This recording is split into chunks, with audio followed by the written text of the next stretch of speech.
பெரும்பாலும் பெண்கள் வந்து நோ சொல்றதுன்றது அவங்களுக்கு வர்றதே இல்லை. நோ சொல்றதே இல்லை. எப்பயுமே வேற வழி இல்லை.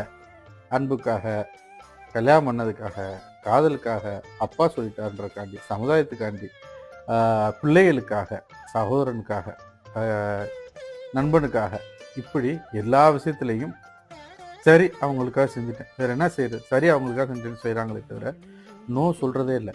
தனக்கு இதில் விருப்பம் இல்லை அப்படின்னு பெண் நோ சொல்லணும் அப்படின்றத தொடர்ந்து நிறைய விஷயங்களை நோ சொல்லு பெண்ணே அப்படின்னு எழுதியிருக்கிறாங்க.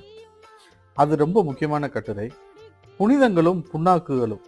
புனிதம் அப்படின்ற சொல்ல எப்படி நான் பார்க்குறேன், நான் புனிதம்ன்ற சொல்ல எது எது நம்மளால் நம்ம கீழே அடக்கி வைக்க முடியுமோ அது எல்லாத்துக்கும் ஒரு கவசமாக புனிதம்னு ஒரு வார்த்தை போட்டு